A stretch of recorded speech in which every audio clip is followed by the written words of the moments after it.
સ્વપ્નની અંદર સત્ય અને મિથ્યા બંને પદાર્થો દેખાયા. કરન્સી નોટ મિથ્યા. ઈશ્વરનું જે રૂપ દેખાય વ્યવહારિક સત્ય, બરાબર. વ્યવહારિક સત્ય, પારમાર્થિક સત્ય કોણ આ કહેવાય કે ઈશ્વર સર્વવ્યાપી છે. એ રૂપ તો એક નાનો રૂપ છે.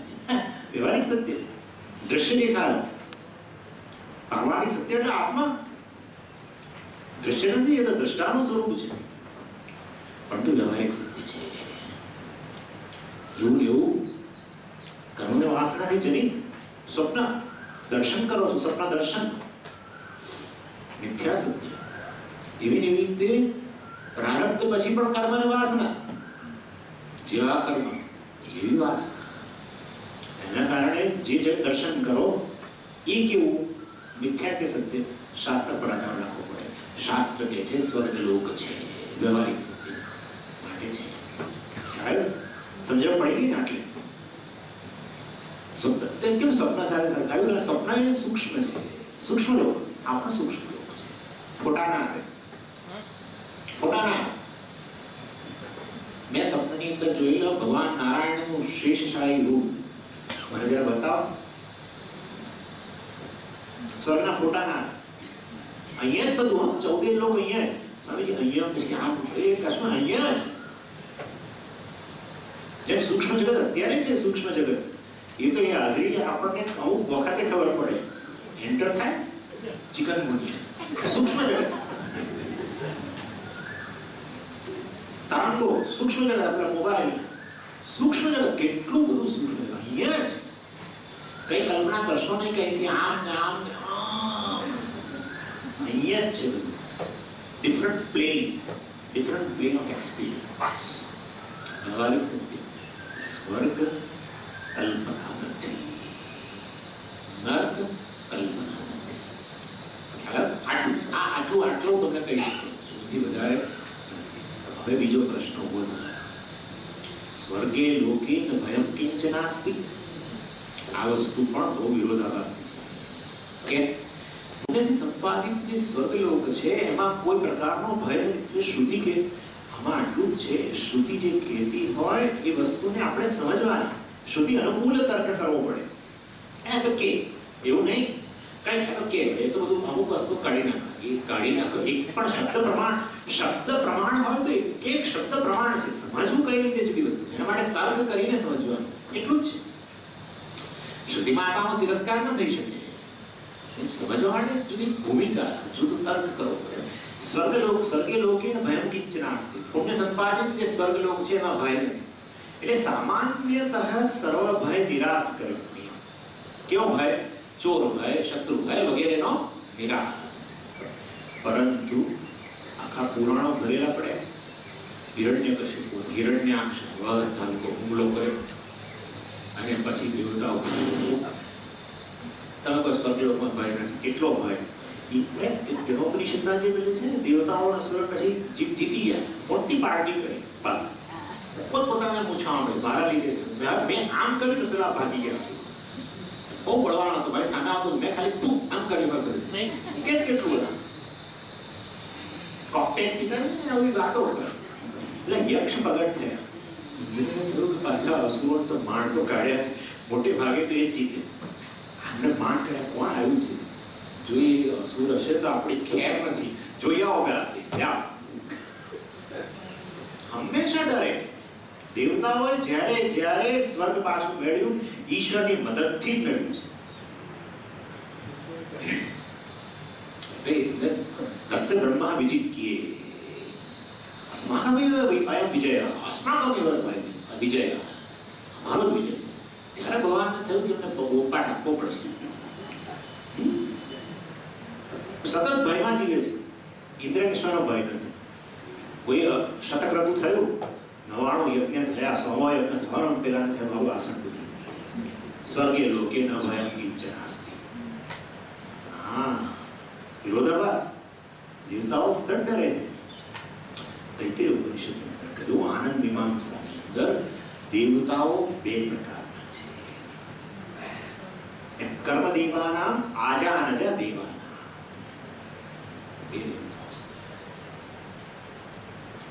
બે દેવતાઓ, બે પ્રકારના દેવ છે. એક કર્મદેવ, કર્મજ દેવ જે છે એ કર્મફળને કારણે દેવ યોનિ પ્રાપ્ત કરે છે અને એમના શરીર સૂક્ષ્મ હોય છે, એ સ્વેચ્છાએ સ્થૂળ આકાર ધારણ કરે. આજાન જે દેવો છે એ તો સ્થૂળ શરીર ધરાવે છે અને જન્મથી એ લોકો પણ દેવ. તો સ્થૂળ શરીર ધરાવે પછી એમના માતા પિતા હોવા જોઈએ, એમના લગ્ન થાય, એમને પુત્ર થાય, બધું બધું. ઇન્દ્ર, એની પત્ની શચી, એનો પુત્ર જયંત, બૃહસ્પતિ, એનો પુત્ર કચ્છ. કેટલી બધી એની પરંપરા છે બધા. એટલે આ બધા આજાન જે દેવો છે. અને એટલું જ નહીં, આ દેવતાઓ જે છે એ કર્મના અધિકારીઓ છે. એટલે જ્યારે બ્રહ્મ હત્યાની નિવૃત્તિ માટે ઋષિઓએ ઇન્દ્ર દ્વારા અશ્વમેધ યજ્ઞ કરાવ્યો, અર્થાત એ કર્મના પણ અધિકારી છે, સ્થૂળ શરીર ધારણ કરે છે, એમના દીકરા દીકરી બધું છે. અને એ લોકોમાં આ શત્રુ ભય વગેરે ઉચિત છે, કારણ કે મનુષ્ય જીવા છે, મનુષ્ય નથી. તમે તો હમણાં કહેશો સમય તો મનુષ્ય થયા. અહીંયા આ બધી યોનિઓમાં અધિકારી કોણ? કર્મનો મનુષ્ય. એ કર્મનો અધિકારી. ઇન્દ્રે અશ્વમેધ યજ્ઞ કર્યું પ્રાયશ્ચિત માટે, તો એક મનુષ્ય જ થયા. આપણા દીકરા દીકરીઓ, એમના દીકરા દીકરીઓ, આપણા લગ્ન, એના લગ્ન, મારે મનુષ્ય છે ના. હજુ પણ તો પણ દેવતા કે એમની બે દશા નથી હોતી, જન્મ અને મરણ. એટલા માટે દેવતાઓને ત્રિદશ કહેવામાં આવે છે. ત્રિદશ. અમરકોશની અંદર દેવતાઓના સમાનાર્થી શબ્દો બધા 45, એમાં એક છે ત્રિદશા, જે ત્રણ દશા છે. કઈ ત્રણ દશા? બાલ્યાવસ્થા, કૌમારાવસ્થા, યુવાવસ્થા. ન તો એનામાં વાર્ધક્ય છે, એ મરણનો પ્રશ્ન છે, જન્મનો પ્રશ્ન છે. ત્રિદશા એ રીતે મનુષ્ય કરતા જુદા પડે છે. અને એનાથી વિપરીત જે કર્મજ દેવો છે એમની કોઈ દશા જ નથી. ના જન્મ, એ પોતાના કર્મના અનુસાર, કર્મજ એટલે કર્મનો ફળને કારણે ઉત્પન્ન થયેલી દેવયોની ધારણ કરે. એ પોતાના કર્મ અનુસાર અને સંકલ્પ અનુસાર શરીરથી જુદા ભોગો છે, ભોગયોની છે. પરંતુ આજાન જે દેવો અને કર્મજ દેવોમાં ભેદ છે. પેલા સૂક્ષ્મ દેહ ધરાવે, ગમે ત્યારે સ્થૂળ શરીર ધારણ કરીને જે તે ભોગ ભોગવે. આજાન જે દેવો છે એ સ્થૂળ શરીર ધરાવે, એમના દીકરા દીકરીઓ, એમનું કર્મમાં અધિકારીત્વ બધું ઇન્દ્રાદી દેવતાઓ, એમનામાં શત્રુ ભય હોય છે. અસુરો એમના પર આક્રમણ કરે છે. અને આ તમે જાણો છો, જે વિશ્વામિત્રએ ત્રિશંકુને મોકલ્યો ત્યારે ઇન્દ્રની એને નીચે ધકેલા, ભયને કારણે, એટલે નીચે ધકેલા. આ રીતે કહેવામાં આવે છે કે ભય વગેરે વસ્તુ આજાન જ દેવોમાં રહેલી છે, કર્મજ દેવોમાં નહીં. કર્મજ દેવો તો એ છે જે સત્કર્મ, અત્યંત પુણ્ય કર્મને કારણે મરણ પછી પ્રસિદ્ધ દેવલોક, સ્વર્ગલોક વગેરેમાં જાય અને ઉપભોગ ભોગવે. અને એ લોકો શ્રદ્ધારૂપ જળ વગેરેથી એમનું શરીર નિર્મળ હોય છે. આ બધું વર્ણન છે. પછી એટલે સ્વર્ગે લોકે ન ભયમ કિંચનાસ્તિ, એ આવા દેવતાઓ માટે છે જે અત્યંત પુણ્ય કર્મો કરીને કર્મજ દેવો બનેલા છે, જેને તૈત્રીય ઉપનિષદમાં કર્મદેવ કહેલા છે. એ લોકો માટે સ્વર્ગની અંદર કોઈ પ્રકારનો ભય હોતો નથી. આજાન જે દેવો ઇન્દ્ર વગેરેને તો સતત શત્રુનો ભય હોય છે. હિરણ્યાક્ષ કે હિરણ્યકશિપુ આ બધા લોકોએ એ લોકોને ભયભીત કરેલા. અસુરો જે ભયભીત કરતા હતા એ આજાન છે દેવો. આટલી વસ્તુ. પછી કહ્યું ન તત્રત્વમ. સામાન્ય ભયનો નિરાશ થઈ ગયો, શત્રુ ભય, ચોર ભય બધા, પણ મૃત્યુનો પણ ભય નથી. તો આ ત્યાં નથી. હા, બંને પ્રકારના દેવતાઓ મૃત્યુ ભયથી મુક્ત છે. ઇન્દ્રાદી દેવ છે એ તો એક આખા મન્વંતર સુધી રહે, સ્થાયી છે, અને એ લોકો અધિકારી છે. અધિકાર છે એમને. એ અધિકારને કારણે પોતાનું કર્તવ્ય છે. અગ્નિ દેવતાને પોતાનું કર્તવ્ય, વાયુને પોતાનું કર્તવ્ય, ઇન્દ્રને પોતાનું કર્તવ્ય, વરુણને પોતાનું કર્તવ્ય. વરુણ એટલે બ્રહ્માંડની અંદર જળરાશિ જાળવનાર, બહુ જરૂરી છે. જળ ના હોય તો એનું વાદળ ક્યાંથી બદલાવે? બરાબર છે ને? વરુણનો અનુગ્રહ છે. એટલા માટે જે તે નવા ઘરમાં લોકો જાય ત્યાં વરુણ પૂજા કરાવે, પછી જમીનમાંથી પાણી મળે. વરુણ, ઇન્દ્ર એટલે વૃષ્ટિ, આ ભેદ છે. વૃષ્ટિ તો જસ્ટ તમને જાણ માટે કહું કે આપણને કોઈ દિવસ એવો વિચાર નથી આવ્યો કે આ વૃષ્ટિ આવી ક્યાંથી? વૃષ્ટિ એટલે કાચું સોનું. થોડો વરસાદ ખેંચાયો નથી ને આખી ઇકોનોમીના પાસા ઊંધા છતાં થઈ જાય દેશના. હા, સમૃદ્ધિનું પ્રતીક છે વૃષ્ટિ. કાલે વર્ષનું પર્જન્ય પૃથ્વી સસ્યશાલિની દેશોયમ ક્ષોભરહિત. પૃથ્વી સસ્યશાલિની, આ ધાન્યથી અન્નથી ભરાઈ ગઈ. પર્જન્ય યોગ્ય સમયે યોગ્ય માત્રામાં વૃષ્ટિ થવી એનું નામ પર્જન્ય છે. બહુ જરૂરી છે. યોગ્ય માત્રામાં અને યોગ્ય કાળે, તો બધું સરસ થાય. પર્જન્ય, એ પર્જન્યનો ઉદ્ભવ ક્યાંથી? તમને એટલી ખબર ન પડતી સામે સમુદ્રમાંથી. વાદળથી. સમુદ્રની ઉત્પત્તિ એ તો સ્વામીજી એક દિવસ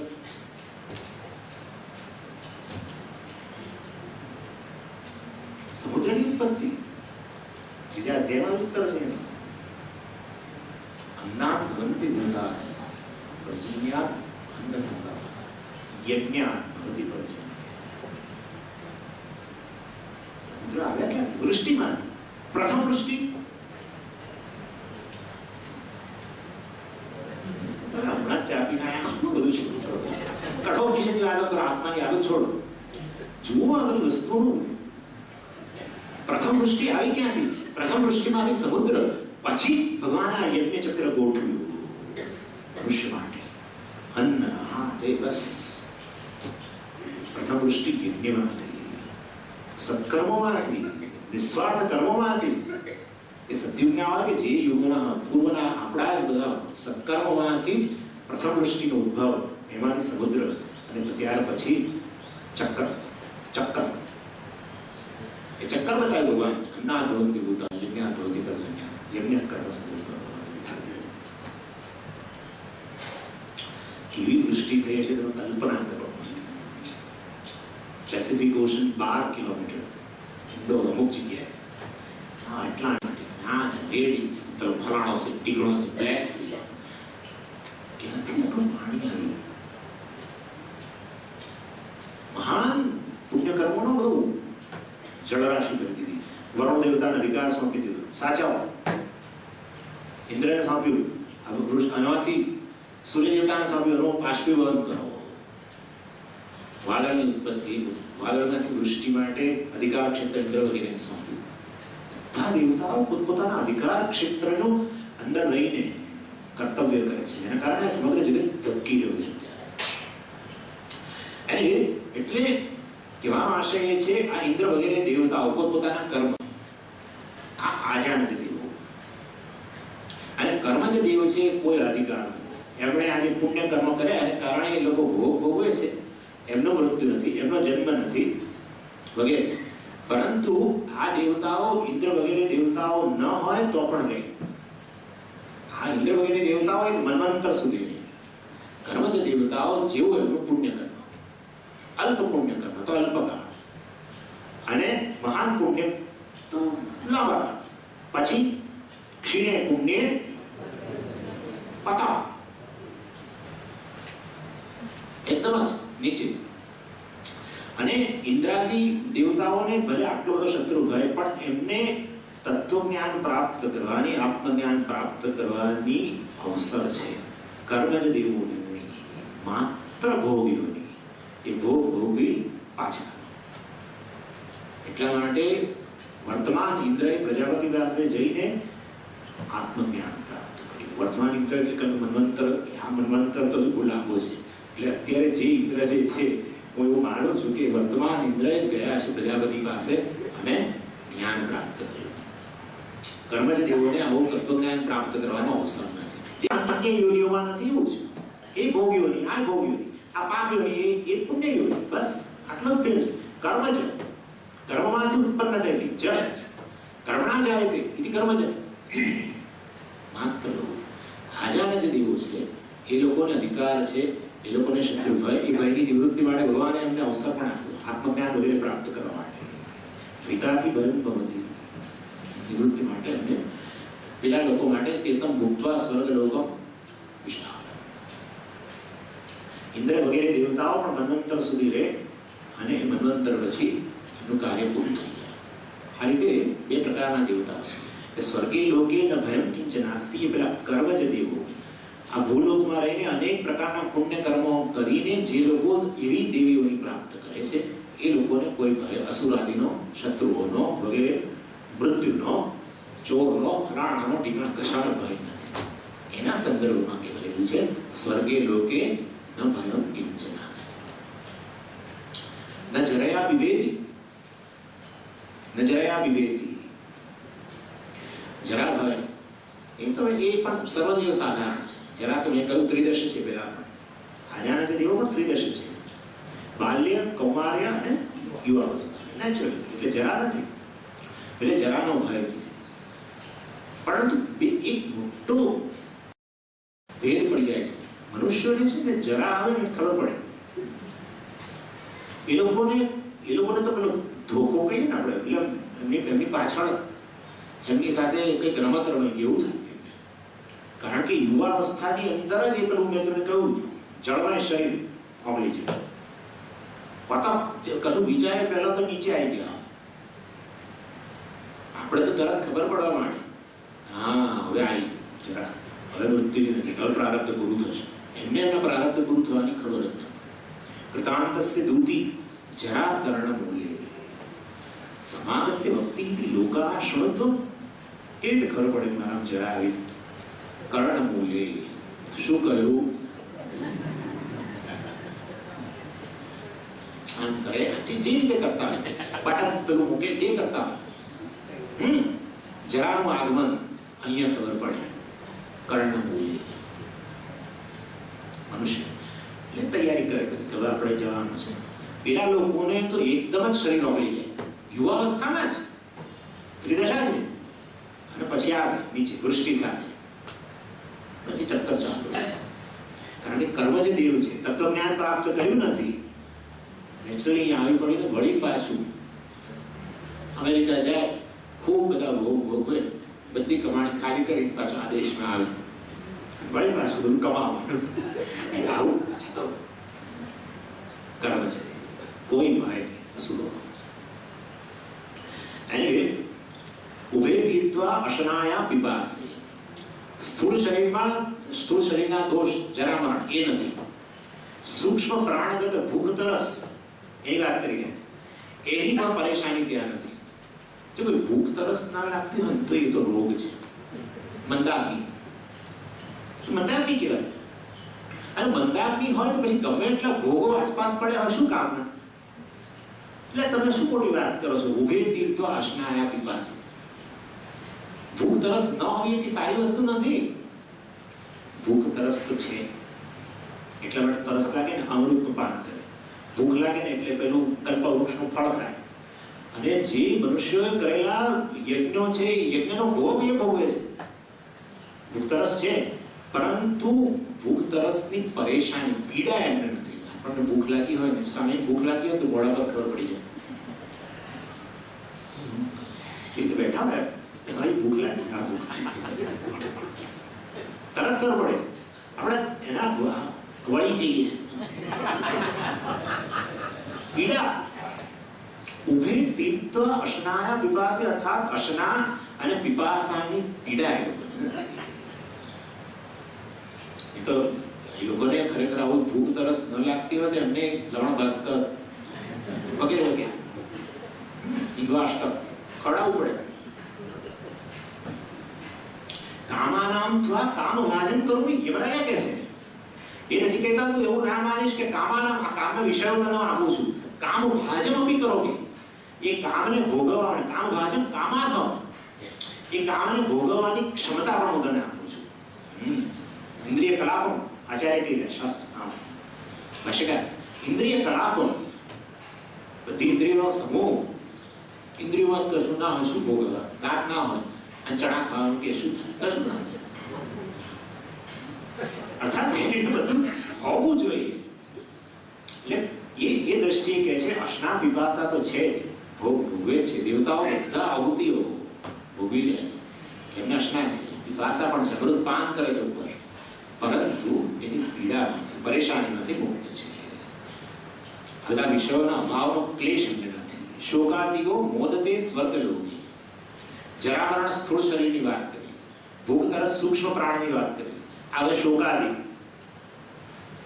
અંતઃકરણના શોક પદથી મોહ પણ લેવો જોઈએ, પરંતુ આપણે જોઈએ જ મોહ નહીં, અનુમાન શક્ય નહીં બને. એટલા માટે શોક નથી, કારણ કે શોકના નિમિત્ત નથી. કારણ શોકના નિમિત્ત, શોકનો નિમિત્ત મોટા મોટા બે, મરણ અને વિયોગ બંને નથી. મરણ નથી. આપણને કોઈ કે સ્વામીજી તમે વજન ઘટ્યું છે અને તમને ગાંઠ છે, ચેક કરજો. મારા બાજુવાળાને આવું થયું, પછી મને આ નીકળ્યું, પછી હમણાં 2 દિવસ પહેલા ગુજરી ગયા. લોકો ખબર કાઢવા જાય, ત્યાં પેલાને જીજીવિષા, આ એને મુમૂર્ષા મૂકીને આવ્યા. સાચવજો, સાચવજો. ડરાય. એટલે કે છે અહીંયા કે મૃત્યુ અને વિયોગ શોકના નિમિત્ત. મૃત્યુ નથી, વિયોગ નથી. કેમ? સંકલ્પાદેવ પિતરઃ સમુત્તિષ્ઠન્તિ. સંકલ્પથી જે વસ્તુની ઈચ્છા કરે, અસ્ય પિતરઃ સમુત્તિષ્ઠન્તિ. જનરલી વિયોગ તમને તમારા પિતૃઓ સ્વજનો ન થાય, એ સ્વજનો પણ આમ સામે આવી મળે, એ સંકલ્પ કરે તો બસ તો શોક છે જ નહીં. અને ઇન્દ્રિય અને ઈચ્છિત વસ્તુ અપ્રાપ્ત હોય તો પણ શોક થાય, ન મળે તો. એવું નથી. સ્વર્ગની વ્યાખ્યા આપણે હમણાં જોઈશું, એની અંદર ત્રીજા પાદમાં કહ્યું અભિલાષો ઉપનીતમ છે. જેની અભિલાષા કરી ઉપનીતમ, સમીપ, સન્મુખ પ્રગટ થઈ ગયો. શોકના ત્રણ જે નિમિત્ત હોય એનો અભાવ શોકાદિ. એટલું જ નહીં, ઈચ્છિત ફળ મળે એટલા માટે સ્વર્ગમાં કામધેનુ, કલ્પવૃક્ષ, ચિંતામણી. હા, પછી ક્યાં સવાલ જ છે બધું હાજર. સમજ્યા કેવી વસ્તુ મળે. રોલ્સ રોયસ જોઈતી મળી જાય ને, મળી જાય. શોકનો સાથી મોહ, પરંતુ એનો એ કેમ ના ઉતર્યું? શોક મોહાદિગઃ સ્વર્ગલોકે મોદતે, એવું ન કહ્યું. મોહનું નિરાકરણ ન થઈ શકે. મોહનું નિરાકરણ એકમાત્ર બ્રહ્મ વિદ્યાથી થાય. મોહ વૈચિત્ય, મોહ ધાતુમાંથી મોહ શબ્દ બન્યો. વૈચિત્ય, એક વસ્તુને અન્યથા જાણવી એના મોહ. વૈચિત્ય, વિપરીત જાણવું. એ ક્યારે સુધરે? એ ભ્રમની નિવૃત્તિ થાય તો. હા, એના માટે બ્રહ્મ જ્ઞાન છે, માટે મોહ ન જાય. અને એવો શોક તો આપણો જાય છે. આપણને ઈચ્છિત વસ્તુ મળે ત્યારે શોક થાય છે. એવું એવું ત્યાં જુદા અલૌકિક વિષય હોય, અલૌકિક વિષય બસ. મોદતે ભૂલોકે સ્વર્ગલોકે, મોહ ન જાય. એટલે અહમ મમ ભાવ તો રહેલો જ છે, એ અજ્ઞાનમાંથી ઉત્પન્ન થયેલો છે. સંસારનું બીજ છે, એટલા માટે જ નીચે આવે છે ફરી. હા, એટલા માટે જ ફરી નીચે આવે છે. એ તો શા માટે આવવું પડે? ફરી જન્મ લેવાની જરૂર ક્યાં છે? જો જ્ઞાન નિવૃત્તિ થઈ જતી હોય, મોહની પણ નિવૃત્તિ થઈ જતી હોય તો જ્ઞાન જ થઈ ગયું. તો પછી ફરી જન્મ લેવાની જરૂર નથી. તો ક્ષીણે પુણ્ય મરતે લોકો વિષંતિ કહેવાની જરૂર નથી. પરંતુ બીજી વસ્તુ, ઘણા લોકો કહે છે કે આ સ્વામીજી મોક્ષ અને સ્વર્ગ એક વસ્તુ છે. ખાસ કરીને દ્વૈતવાદી. મોક્ષ એટલે શું? સ્વર્ગમાં છે ભોગ ભોગવવા, એ મોક્ષ ના. એવું જો હોત તો ત્રીજું વરદાન માંગ્યું જ ના હોત. ત્રીજું વરદાન માંગ્યું જ ના હોત. બીજું જે વરદાન છે એ અગ્નિ વિદ્યા દ્વારા સ્વર્ગની પ્રાપ્તિ કરવાની છે. અને એ સ્વર્ગ જ મોક્ષ હોત તો ત્રીજા વરદાનની જરૂર જ નથી. માટે સ્વર્ગ અને મોક્ષ જુદી વસ્તુ છે. સ્વર્ગ પણ ઉપભોગના વિષયો લોક છે, ભોગી છે. એ પણ લોક તો નહીં, પરંતુ લોક અલૌકિક વિષયો, એ લૌકિક વિષય. એટલે શોકાદિગ્રહ દ્વારા માત્ર અંતઃકરણના ધર્મ. વાસ્તવિક રીતે શોક શબ્દ આવે એટલે તરત આપણને બ્રહ્મ જ્ઞાનની વાસના, બ્રહ્મનિષ્ઠા વગેરે. પરંતુ એવું નથી. એક સામાન્ય ઈચ્છિત વસ્તુની પ્રાપ્તિ, ભય નિવૃત્તિ વગેરેને કારણે ઉત્પન્ન થતી શોકની નિવૃત્તિ છે, મોહની નિવૃત્તિ નહીં. મોદતે સ્વર્ગલોકે. આ શું બના છે સ્વર્ગલોક? સ્વર્ગ કોઈ ભાવરૂપ છે. હમણાં કહ્યું તમને યન્ન દુઃખેન સંભિન્નમ, આનું લક્ષણ છે. અગ્રસ્તમ અનંતરમ. અભિલાષો વનિતંચ તત્સુખમ સ્વઃ પદ આસ્પદમ. સ્વઃ સ્વઃ એટલે સ્વર્ગ. ભૂ ભુવઃ સ્વર્ગ. યન્ન દુઃખેન સંબન્ન, જે દુઃખથી મિશ્રિત નથી. બધી વસ્તુ દુઃખથી મિશ્રિત. ઘણીવાર ભાત ખાવ તો કાંકરા આવે, ગુલાબ હાથમાં લો તો કાંટા. દુઃખથી મિશ્રિત બધું એવું નથી. નચ ગ્રસ્તમ અનંતર, પછી ગ્રસ્ત બની જાય રોગ વગેરે, એવું પણ નથી. અભિલાષો વનિતંચ, જેની અભિલાષા કરો સામે તરત પ્રગટ થાય. તત્ સુખમ, એવા પ્રકારનું જે સુખ છે એ સ્વર્ગ, એ સ્વર્ગના વિષયો છે. આવું અને આવા સ્વર્ગ જવાવાળા મોદ તે મજા કરે છે, મોજ કરે, એવો અર્થ છે. પછી આગળ 13મા મંત્રની અંદર કહ્યું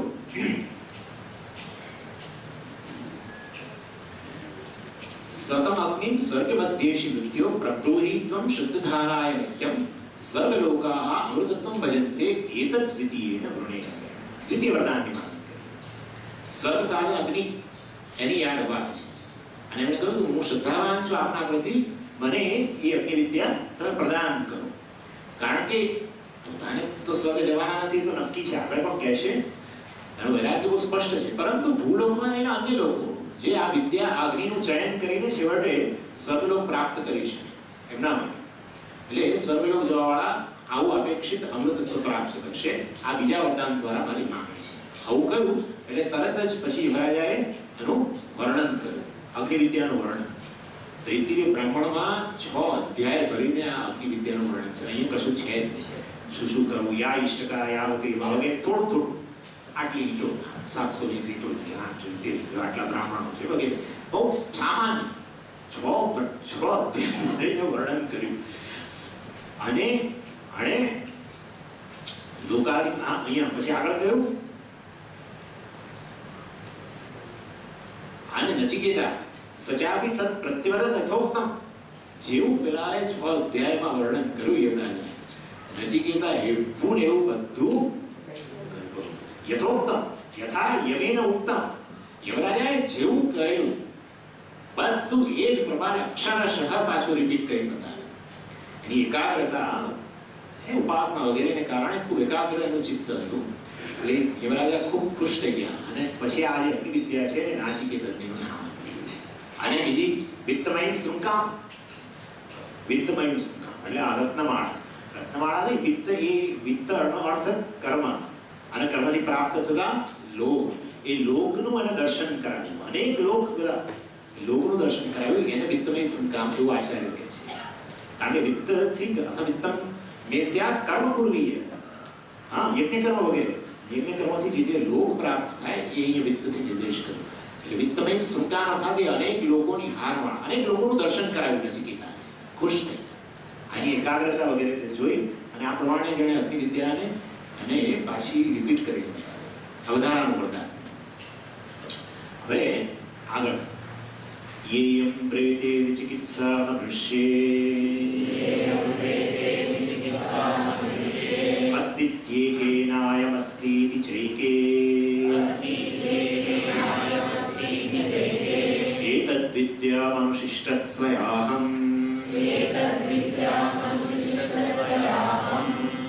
વરાણામેષ વરસ્તુતીયઃ. ત્રીજું વરદાન માંગી રહ્યા છે. હવે છેલ્લું કે કયો મત કે છે એમ પ્રેતે વિચિકિત્સા મનુષ્ય. વિચિકિત્સા એટલે સંશય. એટલે કયો મત યથાર્થ છે? કોઈ કહે છે કે મરણ પછી કોઈ રહેતું નથી, કોઈ કહે છે મરણ પછી કશાકનું અસ્તિત્વ રહે છે, આત્માનું અસ્તિત્વ, જીવનું અસ્તિત્વ રહે છે. નચિકેતાને આવો સંશય ખરેખર ન થવો જોઈએ, કારણ કે યમલોકની અંદર બેઠેલો છે. 3 કારણ છે કેમ સંશય ન હોવો. એ તો એક તો યમલોકની અંદર બેઠેલો છે, 3 દિવસ રહ્યો. એ 3 દિવસ દરમિયાન અહીંથી કેટલાય અનેક યોનિઓમાંથી જીવો ગયા છે.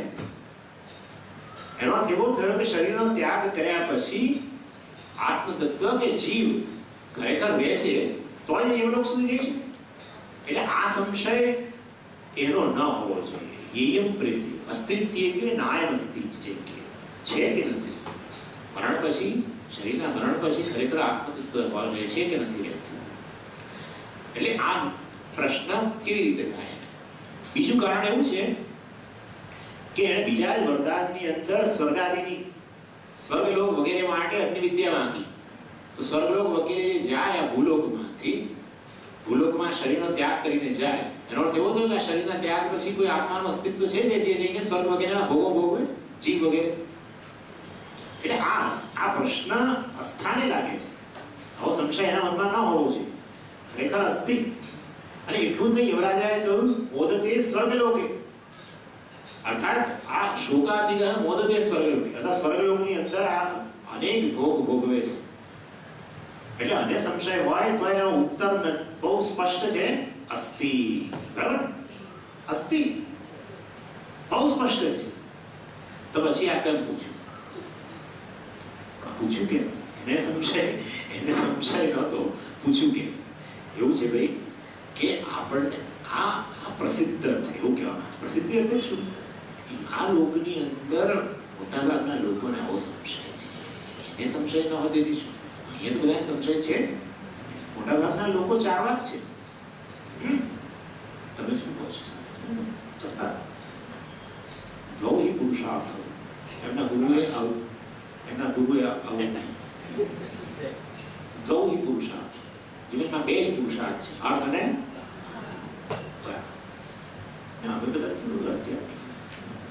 બરાબર છે.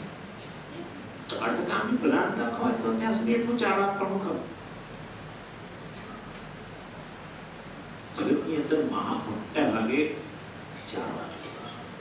ચારવાક એટલે શું? ભસ્મીભૂતસ્ય દેહસ્ય પુનરાગમન. દેહ ભસ્મીભૂત થયો પછી શું આનો જીવનું અસ્તિત્વ નામ ગતિ કરે, તેને પુણ્ય ને પાપ કશું છે નહીં. ભસ્મીભૂત થયો તો પછી જીવન સાથેનું અસ્તિત્વ. આ શરીર જ આત્મા છે. પતિ શરીર નષ્ટે આત્મા નષ્ટ. આપણું સૂત્ર. મોટા ભાગના લોકોનો સંશય છે, એને ધ્યાનમાં રાખીને. અને એટલું જ નહીં, એ ઉત્તર કોઈ ઠોસ પ્રમાણોથી યમરાજા જેવા જે મૃત્યુના દેવતા છે એમની પાસેથી જેનો ઉત્તર મળે, અને આત્માના સ્વરૂપની પણ, આત્માનું સ્વરૂપ વિશે પણ જાણકારી મળે. બધા માટે થઈને નચિકેતાએ ત્રીજા વરદાનના રૂપમાં આ સંશય પ્રગટ કર્યો. બરાબર? આટલું છે. હવે આગળ કે છે, એટલે તરત જ આવું કહ્યું એટલે યમરાજાએ કહ્યું દેવૈરત્રાપि વિચિકિત્સિતં પુરા નહીં સુજ્ઞેયં અણુરેષ ધર્મઃ અન્યં પરં નચિકેતો વૃણિષ્ઠ મામો પરોસિહિ અતિમા સુજૈન. એટલે આટલું બધું દેવૈરત્રાપि વિચિકિત્સિતં કે દેવતાઓના વિષયમાં સંશય છે. એટલે યમરાજા કહે છે કે એ જાણવો અત્યંત કઠિન છે. ન સુવિજ્ઞેય, અને જાણવો અત્યંત કઠિન છે. આમ તો શું છે કે જેમ શરીર અધ્યાસ વધુ એમ જાણવો અઘરો પડે આત્માને, કારણ કે શરીરથી ભિન્ન છે. દેવતાઓને આ શરીરમાં કોઈ અધ્યાસ નથી. દેવતાઓનો નિવાસ છે, પણ આ શરીરમાં એ લોકોનો અધ્યાસ નથી. દાખલા તરીકે તમને કાનમાં પીડા થતી હોય, બરાબર, કે આંખમાં પીડા થતી હોય, તો એ પીડા આપણને અધ્યાસને કારણે આપણને માટે છે. એ દેવતાને પીડા ન થાય. ચક્ષુના અધિષ્ઠાન દેવતા આદિત્ય, એને પીડા ન થાય, એ વ્યક્તિને પીડા થાય. અર્થાત આ વિશેષ શરીર અધ્યાસ એ લોકોનો નથી. અને એવું ન હોય તો આત્મજ્ઞાન પ્રાપ્ત કરવું સરળ છે, છતાં પણ એમને કઠિન છે. ન સુજ્ઞેયં દેવૈઃ અપિ, દેવતાઓને પણ આ વસ્તુ સુજ્ઞેય નથી. માટે તારો પરિશ્રમ, તું તો બાળક છું, તારો પરિશ્રમ નિરર્થક જશે. માટે એ નચિકેતા આ વિષયમાં તું વધારે આગ્રહ ન કરીશ. તો નચિકેતા શું કહે છે? દેવૈરત્રાપि વિચિકિત્સિતં કિલ ત્વં ચ મૃત્યુયન્ સુજ્ઞેયમાત્ ભક્તાચાસ્ય ત્વાદૃગ અન્યો નરપ્ય નાન્યો વરસ્તુલ્ય એતસ્ય કશ્ચિત. એટલે જો દેવૈરત્રાપી દેવતાઓના વિષયમાં સંશય છે તો એમને આ સંશય કેમ થયો? એમને સંશય થવાની જરૂર નથી. એમને તો અનેક ભોગો પ્રાપ્ત કરાવી આપ્યા છે, એમાં જ રત રહેવાની જરૂર હતી. કાકદંત પરીક્ષા કેમ નથી કરતા? કાગડાના કેટલા દાંત છે એવો સંશય એમને કેમ નથી થતો? હા, એક છે, બે છે કે નથી? આપણને સમજે કદાચ અત્યારે ઉત્પન્ન થાય કે કાગડા દાંત કેટલા. કાગદંત પરીક્ષા જાણી દાખલો તો કાગડાનું મોં કોઈ રીતે ખોલી ગયા, ઓ એક કે નથી. તેથી આ સંશયની નિવૃત્તિ થઈ ગઈ. પ્રયોજન શું? પણ પ્રયોજન શું? કઈ જ નહીં. એટલે કાકદંત પરીક્ષા નથી કરતા કારણ કે નિરર્થક છે. આ વિષયમાં સંશય કરે છે માટે આ કોઈ મહાન પ્રયોજન ધરાવતું હોવું જોઈએ. આ મહાન વિષય છે માટે દેવતાઓને પણ સંશય છે અને માટે આ વસ્તુ અને ત્વમ જ મૃત્યુ એને સુજ્ઞેયમાત્. તમે જ્યારે અહીં હાજર છો હે મૃત્યુ દેવતા, અને ગુરુમુક્તિ શ્રવણ કરવાથી જ આ વસ્તુ જ્ઞેય બને છે. અને આ અત્યારે જે મને અવસર પ્રાપ્ત થયો છે જ્ઞાન પ્રાપ્તિનો ત્રીજા વરદાન દ્વારા, એને હું ગુમાવવા માંગતો નથી. શું કે છે? ત્વાદૃક અન્યો વક્તા ચ અસ્ય ત્વાદૃક અન્યો ન લભ્ય. બીજું, તમારા જેવા વક્તા મને ફરી મળે કે ના મળે, બીજી વાર તક મને મળે કે ના મળે. અત્યારે તો વરદાનને કારણે તમે આપવા માટે મજબૂર છો. અન્ય સમયે હું યમલોકમાં આવું ત્યારે મને આ તક મળે ના મળે. અન્ય સમયે હું આવું ત્યારે પ્રેત શરીરમાં આવું. પ્રેત શરીરમાં આવું તો જિજ્ઞાસા ના હોય, અને જિજ્ઞાસા હોય તો તમે મને ઉત્તર ના આપો. અત્યારે તો બંધાયેલા છો તમે. આ બધું હોવાને કારણે મારી જે જિજ્ઞાસા છે, આત્મા વિશે જિજ્ઞાસા, એ યોગ્ય છે, સૌથી ઈચ્છનીય જિજ્ઞાસા છે મારા માટે, એમ કરીને આ વાત કરે છે. પછી કે છે શતાયુષ પુત્ર પૌત્રાન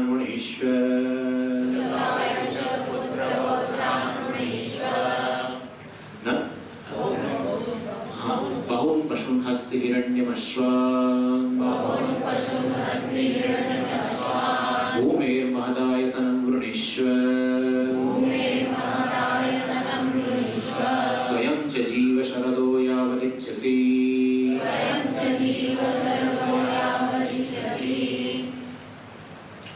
શતાયુષમ પુત્ર પૌત્રાન વૃણીશ્વ. 100 વર્ષનો આયુષ્ય ધરાવનારા પુત્ર પૌત્રો વૃણીશ્વ વરદાન રૂપે માંગી લે. બહૂન પશુન હસ્તિ હિરણ્યમશ્વા. ગાય વગેરે પશુઓ, ગવાદી લક્ષણા, આ બધા પશુઓ, હસ્તી, હાથી, હિરણ્ય, સોનું, અશ્વ વગેરે બધું માંગી લે. ભૂમે મહદાયતનમ. આ ભૂમિ ઉપર એમ્પરર, આ ભૂમિનો તું રાજા બની જાય. પૃથ્વીનું સામ્રાજ્ય માંગી લે. સ્વયં જ જીવ. અને આ બધું પ્રાપ્ત તો કરું, પણ તને પ્રશ્ન થાય કે મારું જીવન કેટલું આપશું આ બધું ભોગવવા માટે? સ્વયં જ જીવ શરદ યાવદિચ્છસી. જેટલું તારે જીવવું હોય જીવન ભોગ. આવું એવું છે. બૃહદારણ્યક ઉપનિષદની અંદર કયું 3 ઈશાની વાત કરી, એ 3 ઈશાની બતાવી રહ્યા અને એમાંથી ઉપર ઉઠવાની વાત કરી ને. દેહસ્વ પુત્રૈષણાયાશ્ચ વિત્તૈષણાયાશ્ચ લોકૈષણાયાશ્ચ ઉત્થાય ભિક્ષાચર્યં ચરન્તિ. એટલે યમરાજા નચિકેતાની અંદર આ 3 ઈષણાઓને ભડકાવીને અને વૈરાગ્યની પ્રાપ્તિ કસોટી કરી રહ્યા છે. પુત્રેણ એવં અયન પુત્રેણ એવ અયન લોકઃ જય્ય કર્મણા પિતૃલોકઃ વિદ્યા દેવલોકઃ. એટલે પુત્રથી આ લોક પર જાય, ધનથી પરલોક. ધન છે ને 2 પ્રકારના, ત્યાં બૃહદારણ્યકમાં ચર્ચા છે. માનુષમ દૈવમ ચ વિત્તમ. માનુષમ વિત્તમ દૈવમ વિત્તમ. અને બંને પ્રકારના વિત્તથી આ લોકની 3 લોકની પ્રાપ્તિ. એટલે કે છે અહીંયા શતાયુષમ પુત્ર પૌત્રાન વૃણીશ્વ, એ દ્વારા એની પુત્રેષણાને ભડકાવી રહ્યા છે. એટલે પુત્ર પૌત્રોની માંગ.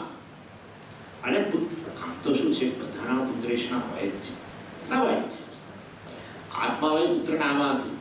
આત્મા જે પુત્ર રૂપે જન્મે છે એ વેદનું વાક્ય. આપણા સંસ્કૃતિમાં પુત્ર માટે આટલું બધું, એનું કારણ આવું છે. એનીવે, પરંતુ એ પુત્ર દ્વારા આ લોકના બીજા વિષયોની પ્રાપ્તિ. એવું છે કે પુત્ર સુપુત્ર નીકળે તો આ લોકમાં ઘણું બધું પ્રાપ્ત કરી આપે. એકેનૈવ સુવૃક્ષેણ ચંદનેન સુગંધિના વાસિતમ તદ્વનમ સર્વમ સુપુત્રેણ કુલમ તથા. એક જ ચંદનનું વૃક્ષ આખા વનની અંદર તો બધે સુગંધ પ્રસરી જાય. એવી રીતે કુળની અંદર એક સુપુત્ર થયો, આખા કુળને સુગંધિત કરી દે. ઉદાહરણ ગાંધીજી. ગાંધીજી કેમ તમે ગાંધીજી કે કુળ ક્યાંથી આવ્યું? ગાંધી કુળ. નામ મોહનલાલ, કોઈ મોહનલાલ તરીકે ઓળખતું નથી, કોઈ નથી ઓળખતું મોહનલાલ તરીકે. ગાંધીજી તરીકે ઓળખે છે. એક જે કુળમાં જન્મે કુળ પવિત્ર થઈ ગયું. અરે કુળની સુગંધ પ્રસરી ગઈ દુનિયાભરની લોકોને, બધાને એમ છે ગાંધી નામ ખરેખર તો મોહનલાલ જ છે ને, પણ તો કુળ પવિત્ર થઈ ગયું સુપુત્રને કારણે. તિલક, તિલક લોકમાન્ય જાણતા હશે, પણ તો છે અંદરો અંદર વાતની અંદર તો તિલક, સ્વાતંત્ર્ય સંગ્રામી તિલક, કુળ. હા, એટલે આ લોકની અંદર કીર્તિ વગેરે વસ્તુ માટે પુત્ર, સુપુત્ર પ્રાપ્ત થાય. હા, આ પહેલું પુત્રેશા એના ભળતા છે, આવી રીતે કહીએ શતાયુષ પુત્ર પૌત્રાન વૃણીશ. પછી બીજી કઈ એષણા છે? વિત્તેષણા. તરત બહૂન પશુન હસ્તિ હિરણ્યમશ્વ. અને પહેલા ગાયો ધન, ગોધન. ગાય જેટલી વધારે એટલું ધન. હજુ આંધ્રના ગામડામાં હજુ આવું છે, જેટલી ગાયો વધુ એ ગામડા, જેટલી ગાયો વધુ એટલી વ્યક્તિ ધનિક. રાજાઓનું ધન મુખ્યત્વે હાથી ઘોડા, વૈશ્યોનું ધન ગાય, અને સામાન્ય બધાનું ધન હિરણ્ય. આવું છે બધું. ના સમય સામાન્ય ધન નોટો મેં કાલ કહ્યું નહીં પડે તો. હા, કરન્સી કેન્સલ થાય, હિરણ્ય ક્યારે કેન્સલ ના થાય. એ દ્રષ્ટિએ હિરણ્ય જ વાસ્તવમાં ધન છે. અને વિત્તેષણા મહદંશે વિષય ઉપભોગ માટે, પરંતુ મુખ્ય લોકની પ્રાપ્તિ માટે. એ જમાનામાં વિત્તથી યજ્ઞ કર્મ વગેરે અને દ્વારા લોકની પ્રાપ્તિ. અને આ રીતે કર્મ દ્વારા, વિત્ત દ્વારા અને લોકની પ્રાપ્તિ. સ્વયં ચ જીવ શરદઃ યાવદ ઇચ્છસી. જેટલું આ બધા ભોગ તને આપી રહ્યો છું, સાથે સાથે ભોગવવા માટે જેટલું આયુષ્ય તારે જોઈએ એટલું તું લઈ જા, આવું કર. પછી એના ઉત્તરમાં પછી કેતા શું કહે છે? સ્વભાવાહ મર્ત્યસ્ય દંતકૈતત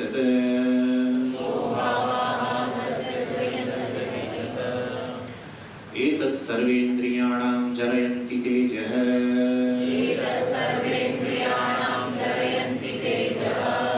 અપિ સર્વં જીવિતમલ્પમેવ તવૈવવાહસ્તવ નૃત્યગીતે.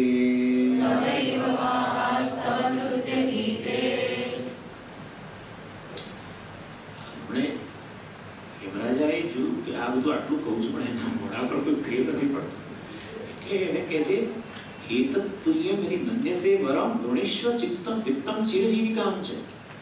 એ નચિકેતા, હું તને કોઈ વરદાન માટે મજબૂર નથી કરતો કે તું આ જ વરદાન લેજે, હું કહી રહ્યો છું શતાયુષ પુત્ર પૌત્રાન વૃણીષ્વ વગેરે. આ વરદાનને સદૃશ તુલ્ય જો કોઈ બીજું વરદાન તારા મનની અંદર હોય તો એ વરદાન પર તું માંગી. અને એના માટે ફરી એક વિત્તમ ચિરજીવિકામ છે રિપીટ કર્યું. આગળ જ કહ્યું, વિત્તમ માટે કહ્યું ને બહુન પશુન હસ્તે હિરણ્યમશ્વાન. ચિરજીવિકા લાંબા જીવન માટે કહ્યું સ્વયં ચ જીવ શરદઃ યાવદ ઇચ્છસી.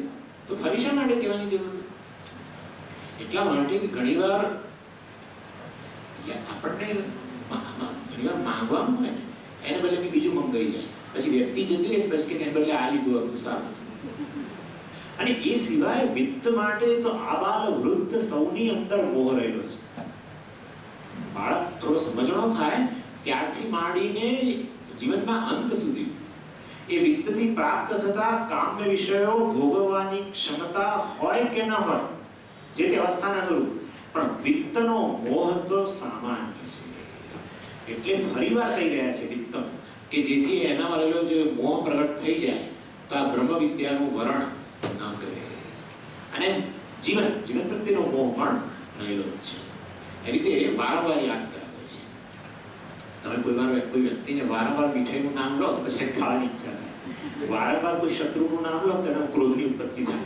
એવી રીતે અહીંયા વિત્ત અને જીવન, દીર્ઘ જીવન બંને વસ્તુને ફરી કહે છે કે જેથી કરીને કદાચ મોહને કારણે એની માંગણી કરી. પણ યમરાજે આટલું બધું કહ્યું પણ નચિકેતાને બધું સામાન્ય છે. કેમ? લાંબુ જીવનારા ઘણા જ અશ્વત્થામા, બલિવ્યાસો વગેરે ચિરજીવન હોય તો હોય શું? હિરણ્ય બધા પાસે, હિરણ્ય સામાન્ય ધન બધા પાસે છે, તેથી શું? અને બહુન પશુ, ઘણા બધા પશુ. પશુ એ જમાનામાં તો ઘણી ગોચરની જમીનો હતી, આપોઆપ જ પશુધન વધી જતું. હસ્તે હિરણ્ય અશ્વાન, હસ્તીને અશ્વત્થામે કહ્યું ખોડી કોઈ ના પાડે, એને ધન કે તો ખાલી કહેવાનું જ છે, આપણે બેસી જવું પડે. એટલે એ તો રાજાઓ છે. આ તે બહુ મોટી વસ્તુ નથી. એટલે નચિકેતા કે બહુ એમાં એનાથી પ્રભાવિત ના થયા. બધી વસ્તુ સતાવ્યું છે, પુત્ર ઉત્તરાયણ છે, આ કેટલાય સતાવ્યું છે. કોઈનો જે કદાચ જે 100 વર્ષના હોય અત્યારે સમજો એ કોઈકના પુત્ર પૌત્ર તો હતા જ છે, શું મોટી વસ્તુ છે. એટલે યુવરાજા તમે કોઈ એવી કોઈ મને વસ્તુઓ કોઈ નથી આપી રહ્યા કે જેને કારણે હું પ્રભાવિત થઈ છું એમ કે છે. એટલે અને એટલે એના ઉત્તરમાં ઓન ધ કોન્ટ્રી આવું ગયું, શોભાવાહ મર્ત્યસ્ય યદંત કૈતત. એના માટે તમને ઉદાહરણ આપણા સંકેત ગાંધીનગર હાઈવે પરથી 2 ભિખારીઓ જતા હતા. પેલા મોટી મોટી બિલ્ડિંગો જે તમે એક જણા પેલાને શેખાઈ શું કે આ બધા ફ્લેટો, બધા આલિશાન ફ્લેટો છે એનો મેં ત્યાગ કરી દીધો છે. મને પટેલી. બીજો કે છે કે આ બિલ્ડિંગોની નીચે જે બધા રેસ્ટોરન્ટ છે ને એમાં કેટલી સરસ વાનગીઓ બને છે, મને કોઈ રસ નથી. મને વૈરાગ્ય છે. આટલું 2 જણા એકબીજાને શેખાઈ મારતા, ત્યાં દૂર એક ગાડી ઊભી હતી, તેમાંથી એક ભાઈ ઉતર્યા. બંને જણાએ દોટ મૂકી. એમાં પેલાને એકને બીજાને નાખી નીકળ્યું. જઈને પેલા કપડા વેચતા હતા બધા લઈ લીધા. બીજો પહોંચ્યો था, લંગડા તો લંગડા. તો આટલી બધી શેખાઈ મારતો હતો કે આ ફ્લેટ વેટની કિંમત કપડા માટે કેમ આટલો દોડો? એ કપડા તો પહેરવાની વસ્તુ છે. એના રોટી કપડા મકાન કપડા પહેરવાની વસ્તુ છે, પણ તે પહેરેલા તો છે, પણ બીજા પણ તારા ઝૂંપડી તો પડેલા જ બીજા. વૈરાગ્ય નથી, આ તો નિરાશા છે. વસ્તુ પ્રાપ્ત ન હોય ને ત્યારે દ્રાક્ષ કાઢી આપણે એના જેવું છે. વસ્તુ સન્મુખ હોય અને ત્યારે એનાથી દુર્લક્ષ એના તરફ દુર્લક્ષ છે. બધું સન્મુખ, યુવરાજા બધું સન્મુખ આપી રહ્યા છે. આલી છે ત્યાં જ છે, યમલોકની અંદર જ છે બધું. હિમારામાં શ્રદ્ધા સતુર્યા કેટલું લૌકિક વિષયમાં રસ ના હોય તો ઇમ્પોર્ટન્ટ સ્ટફ. અલૌકિક વિષયોની વાત કરી યુવરાજાએ. લૌકિક વિષયમાં રસ નથી. હસ્તી, હિરણ્ય, અશ્વા બધું અલૌકિક. અપ્સરાઓ સરથા સતુર્યા, પોતપોતાના વાજિત્રો પોતપોતાની કાર લઈને આવશે, લઈ જાઓ. નો ઇન્ટરેસ્ટ. સન્મુખ ઉભેલી બધી વસ્તુઓ હોય છતાંય એનાથી પ્રભાવિત ન થવું સાચા અર્થમાં વૈરાગ્ય છે. વૈરાગ્યની પરીક્ષા હમણાં કરી. વૈરાગ્યનું સ્વરૂપ નચિકેતા પ્રગટ રૂપે એને બતાવી રહ્યા છે. કે છે એ વસ્તુ અહીંયા કે છે સ્વો ભાવાહ યદંત મધ્યસ્ય યદંતક એતત. આ સ્વો ભાવાહ જે છે એના 2 વિગ્રહ થાય છે. સ્વઃ ભાવઃ, સ્વઃ અભાવઃ. બંને લેવા. કાલે ભાવઃ રહેશે કે રહેશે, સ્વઃ અભાવઃ કાલે નહીં રહે. કાલે રહેશે કે નહીં એ જ આ વસ્તુમાં સંશય છે. કયા? યદ અંત. આ બધા વિષયો જે તમે મને કયા, આ બધા વિષયો કાલે રહેશે કે નહીં. લૌકિક અને અલૌકિક જે બધા તમે મને ઓફર કરી રહ્યા છો, કાલે રહેશે કે નહીં એની ક્યાં ખાતરી છે? આવું કેમ કે છે? એટલા માટે કહે છે કે અહીંયા ક્ષણ પરિણામિનઃ હિ સર્વ એવ ભાવઃ હૃદે ચિતિ શક્તે. હૃદય એટલે વિના, ચૈતન્યથી અન્ય આ બધી જ વસ્તુઓ પ્રતિક્ષણ પરિણામિનઃ. સર્વે ભાવઃ જગતમાં જે કંઈ છે એ પ્રતિક્ષણ પરિણામી છે, વિકારી છે. અને આ વસ્તુ even નચિકેતા પોતે જાતે પણ કહ્યું, સસ્યનિવ મત્યમ પચ્યતે. બધી જ વસ્તુઓ ક્ષણિક છે. આ તમને થાય કે આવું વૈરાગ્ય બાળકમાં હોય કે ના હોય? બાળક અવસ્થામાં આવો વિવેક વૈરાગ્ય સંભવી શકે કે નહીં એવી શંકા ન કરશો. કેમ? કારણ કે કોઈ બાળક નથી, કોઈ વૃદ્ધ નથી. વર્તમાન વ્યવહાર માટે એક બાળક ને વૃદ્ધ. વર્તમાન વ્યવહાર માટે સાંભળો. આજે એક વૃદ્ધ 70 વર્ષના થયા, એમનો દીકરો 25 વર્ષનો છે. 5 વર્ષ 70 વર્ષના વૃદ્ધ ગુજરી ગયા. 5 વર્ષ પછી પેલા દીકરો 25 વર્ષનો હતો, એના ત્યાં જન્મીને આવ્યા. હવે ઘણા લોકો કે કે સમજ મારા દાદા આવ્યા છે. એમને ખરું દેખાય છે ભગવાન સિવાય જે વસ્તુ બોલવાની આપણી, એ કે મારા દાદા જ છે. મારા દાદા ને મારા પિતા, સોરી મારા પિતા 5 વર્ષ પછી જન્મ્યો. ત્યારે પેલો દીકરો હવે કહેવાતો દીકરો, હવે તો પિતા 30 વર્ષનો. અને જે પિતા હતા એ નવજાત શિશુ. પેલો 30 વર્ષનો 50 વર્ષનો થયા, પેલો શિશુ 20 વર્ષનો થયો. તમે મને કહો કોણ બાળક છે ને કોણ પિતા છે? આ વ્યવસ્થા જ વર્તમાન વ્યવહારમાં જે હોય એ ચાલે. આપણને એટલું જ સત્ય દેખાય છે, આસપાસની કઈ દ્રષ્ટિ જ નથી જતી. એ દ્રષ્ટિને થોડી દીર્ઘ કરો ને તો ખબર પડે કે એટલે કહેવાનો આશય છે કોણ મોટું ને કોણ નાનું નક્કી થઈ શકે એવું છે. અનાદિકાળથી બધા ચાલતા જ આવેલા છે યાત્રી, બધા સમવયસ્ક છે. અનાદિકાળની સરખામણી કરો તો કોઈ વૃદ્ધ નથી ને કોઈ બાળક નથી, બરાબર ને? એ દ્રષ્ટિ બધા સમવયસ્ક છે.